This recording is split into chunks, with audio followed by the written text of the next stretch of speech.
இந்த வாழ்க்கையின் யதார்த்தத்தில் வெளிச்சத்தில் வாழக்கூடிய எல்லோரும், நானும் நீங்களும் முதற்கொண்டு ஒரு நாள் இருளை சந்தித்தே ஆக வேண்டும்.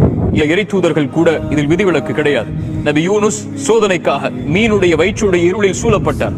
நபி யூசுப் கிணற்றுடைய இருளில் சோதனைக்காக அனாதையாக விடப்பட்டார். நபி இறை தூதர் ஸல்லல்லாஹு அலைஹி வஸல்லம் அவர்களும் அவர்களுடைய தோழரும் தௌருடைய குகையில் இருளால் சூழப்பட்டார்கள். இறை தூதர்களே இறைவன் வெளிச்சத்தில் இருந்து இருளை நோக்கி தள்ளினான் சோதனைக்காக என்றால், நானும் நீங்களும் எம்மாத்திரம்?